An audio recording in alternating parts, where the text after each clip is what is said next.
Welcome, Sagittarius. This is Regina from Pacific Tarot, getting ready to do a full moon and Taurus reading. I am actually doing the reading during the full moon and really trying to channel that energy in which you are making changes that you understand are necessary for you to make in the gentlest, most creative way possible. There's a lot of fixed energy here where change is disrupted in our world. We're experiencing that, but ways in which we can ease and anticipate with joy the changes that we are attempting to make in our lives. So let's get started, Sagittarius. Immediately dispensing with some of the usual preambles, and I pull for you the Seven of Swords as your overall energy. There's a lot of anxiety that you're experiencing as the result of the feedback, criticisms, or requirements of others that are causing you to constantly rehearse whatever preparations you've made to meet the challenges you're facing. So, this can be the anxiety over money, over the payment of bills, over the preparation for classes, meetings, or projects that you're engaged in, rehearsing your lines, making sure you've gone through your checklist of things that prepare you, checking your budget to make sure that you have enough money to cover your bills, whatever it is that's resonating for you around the anxiety and worry that you're experiencing at this time. You are being asked to, of course, not doubt yourself, believe in yourself, believe in your ideas, step back from the concerns for perfection, for preparation, for being ready, and understand that you're more than ready. You have a vision. Feel into that vision for yourself and move forward on the basis of that. You have what you need.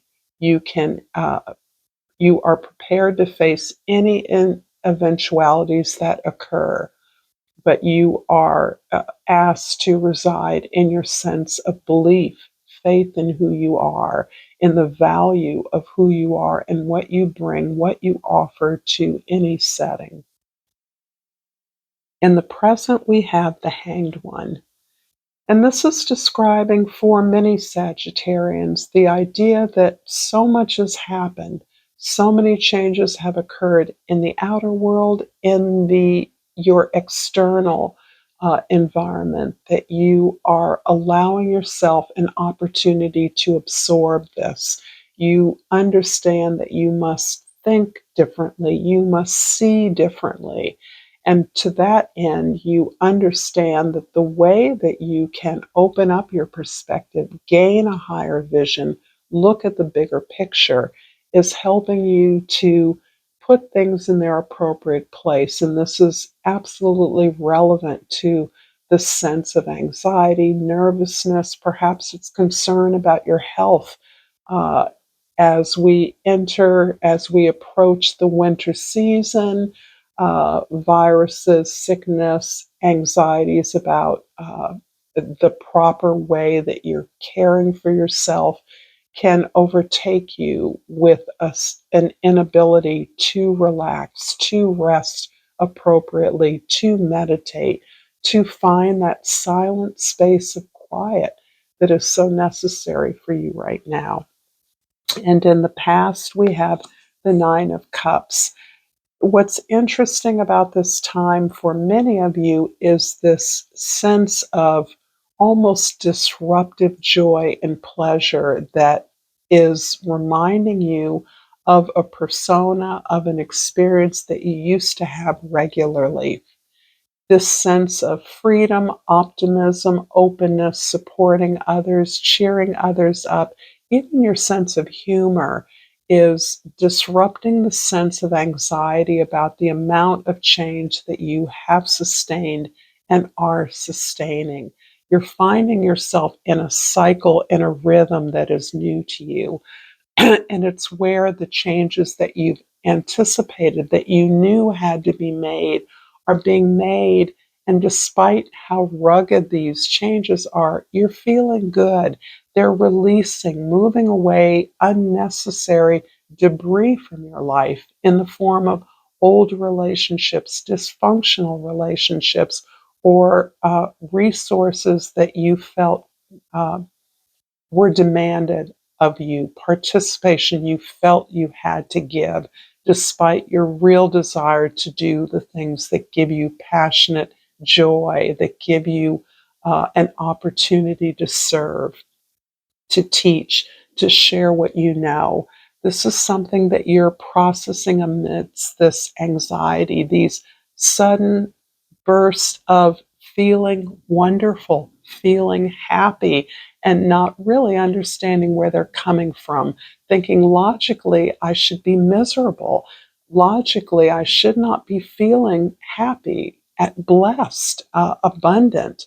But you do, because you're starting to understand how joyous the journey can be when you have a vision of wholeness, when you respect yourself, when you're pursuing those potential avenues of your dreams. And in the future, we have the 10 of Cups. This is absolutely radical and revolutionary at a time when we are uh, participating in a revolutionary sense of humankind's potential. So, for all the disruption that we see, we experience, for all the social collapse and shifts that feel catastrophic, there are equally and more things, positive shifts that are occurring that are not shown to us, that information that is not shared as a way of controlling us, keeping us fearful, keeping us anxious, and depriving us of the phenomenal energy we need to continue to fight the good fight, to continue with the struggle that nets gradually, incrementally a better world. As we create better communities, better environments for ourselves, we contribute to that sense of a world where resources are shared, not fought over or competed for. And so there is the sense that even the idea of a better world, a world of abundance, a world where everyone's needs can be met, there's no disputing that we have the resources to do that, but we're not shown that. We have to believe that inside. And this is you feeling the joy and understanding that your reality is not changed by the reality of the world or of what we see in the world. You're continuing to work for the vision that you hold to be optimal and of service to everyone. I'm going to pull an oracle card for you and hope that if you're enjoying this reading, you will uh, share this with others, that you will like this video, and that you'll subscribe to my channel, Pacific Tarot. I am still doing a half off sale for personal readings through the end of the year, so please check that out in the description box below.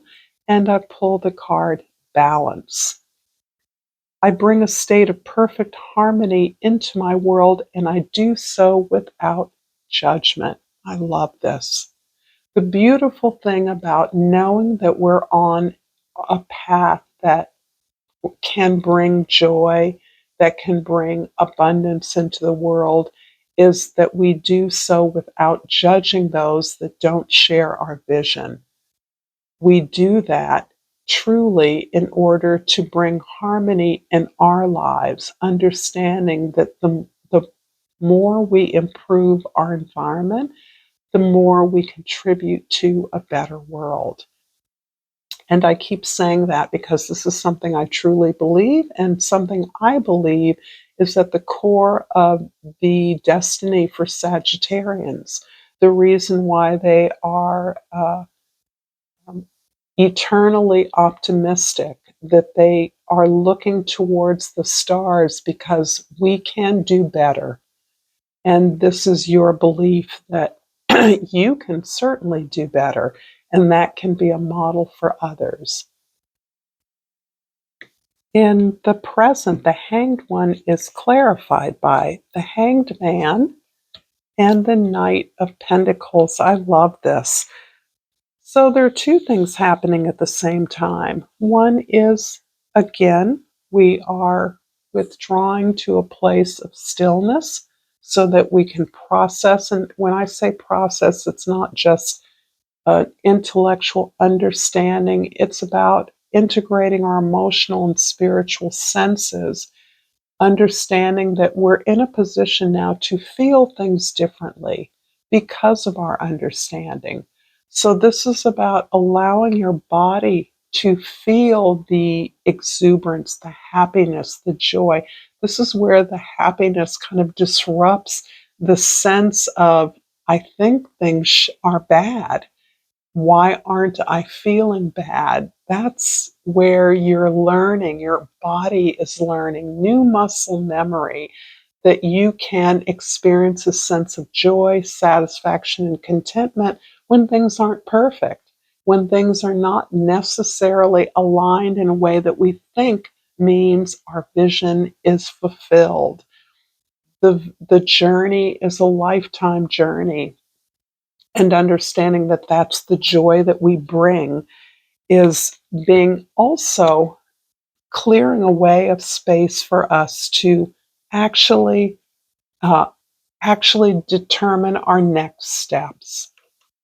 When we pull away from this self judgment about where we are, where we should be, we also clear space for to recognize that we don't need to build Rome in a day. We don't need to have all the answers, to know what to do, to need to do everything that we would like to do in our dream life.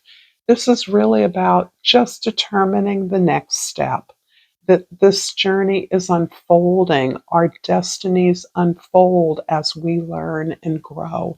And this is really this contentment at being still in order to envision the next step, to graph out, to map out, to limb out the basic steps that are needed to move forward in the right direction, in the right way.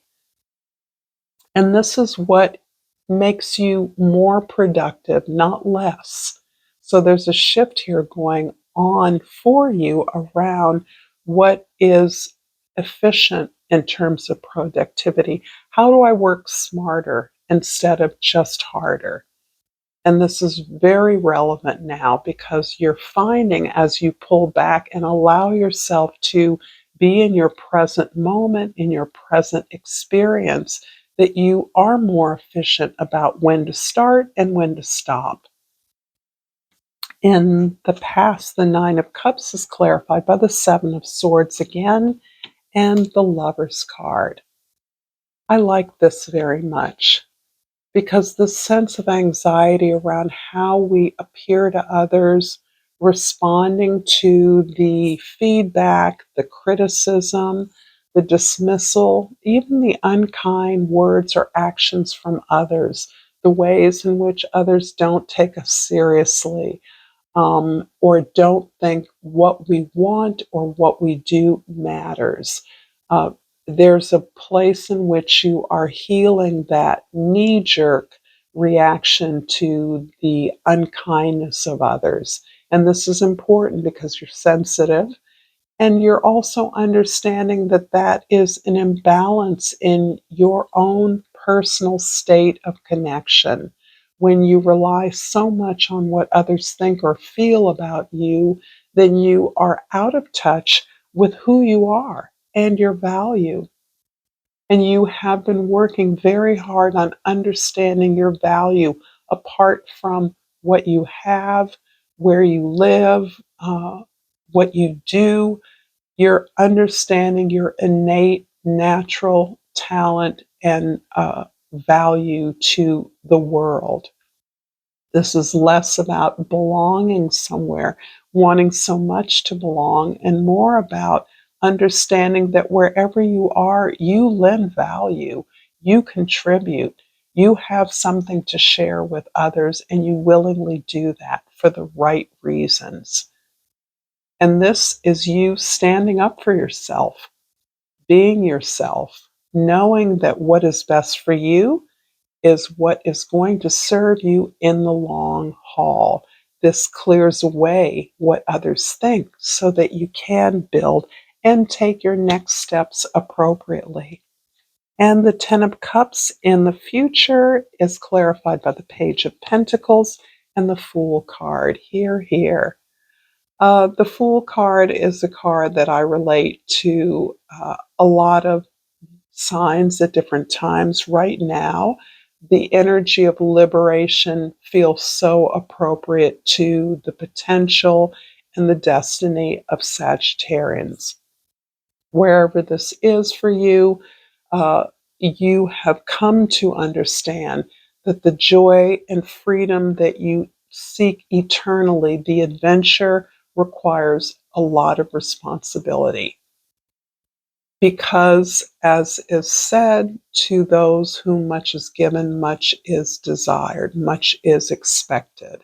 And so you are someone who understands the power of your beliefs, your faith, your energy, your ability to do things that can appear foolish to others.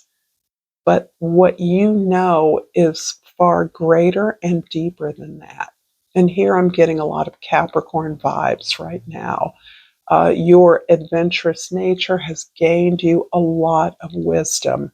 And it's wisdom that you're not content simply to utilize or leverage as a way of building abundance. It for you is wisdom that must be shared. It must be negotiated with others. It must inspire. It must help others to build. And you are really open to learning whatever you need to learn, knowing that you already know a lot, but that doing things in this new way is different for you. I'm going to finish up this reading with I'm going to pull this one. It's called Intuition. Intuition is the little tug that pulls you towards the light, and it is describing the throat chakra. So this is the place where we speak. This is where we tell our story. We share our ideas. This is important because this is where you stand up for yourself. You stand for yourself and your beliefs. Thank you so much, Sagittarius, for this beautiful reading. Until next time, namaste.